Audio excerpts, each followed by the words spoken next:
Alright guys, welcome back. Today we're going to be discussing the supposed Resident Evil 9 leaks, but before we get started I want you to remember to take all of this with a grain of salt, because these leaks could very well be fake. Starting off, we get that the working title for the game will be called Resident Evil Apocalypse. There's a reason for that and we will discuss it in a little. The setting of the game is said to take place in a ghost town located in the west. I don't know about you guys, but when I read this it gave me total Silent Hill vibes. It also mentions that there is a certain investigation going on there in the town. I would assume it would have to do with missing people. The overall location will consist of a small town, caves, a river, and a camping site. It also mentions a forest area which is very easy to get lost in if you do not have a map. The enemies of this location will consist of deformed creatures and have a huge emphasis on body horror. They will resemble that of mythological creatures with horns, and the locals refer to them as Wendigo or Goatman.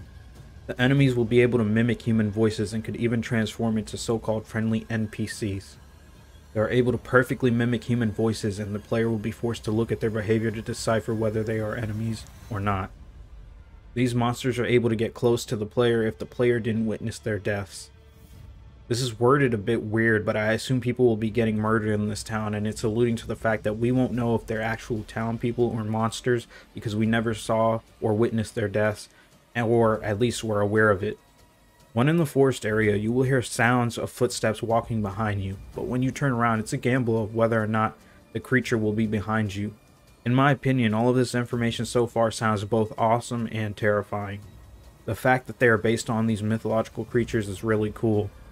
This game could set up to be, if not one of, or the most scariest Resident Evil games.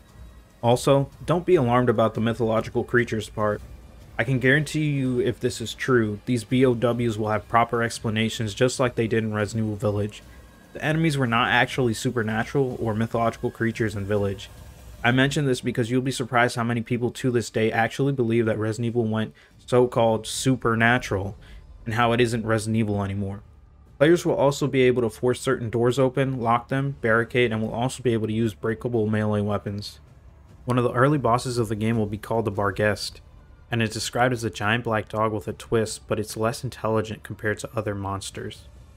When looking up the Barghest, I found that it is part of Northern English folklore.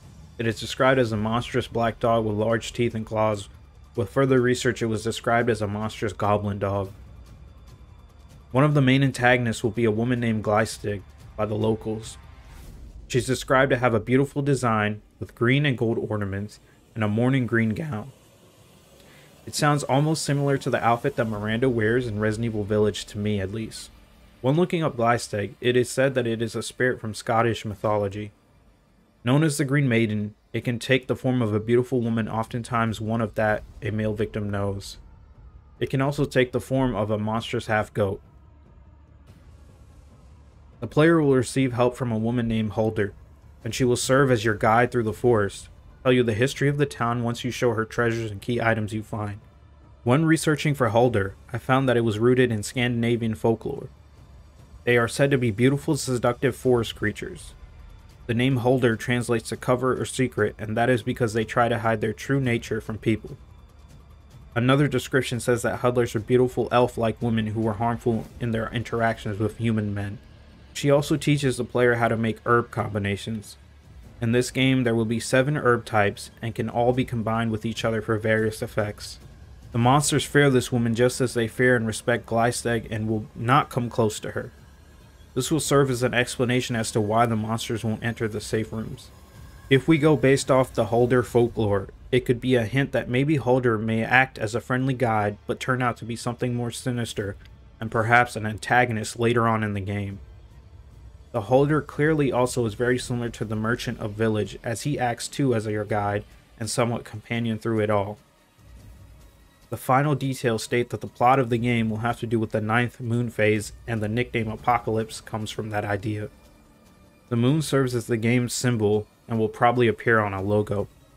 Overall, this leak seems like it could very well be true, seeing as it has many similarities with that of Resident Evil Village.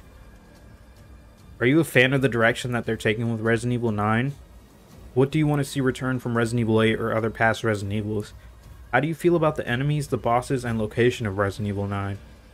Let me know what you think in the comment section down below. Also, if you enjoyed this video, please leave a like, it is greatly appreciated. If you want to be up to date or just want more Resident Evil 9 news and information, as well as news and information on other Resident Evil games such as Resident Evil 4 Remake, feel free to subscribe. Thank you.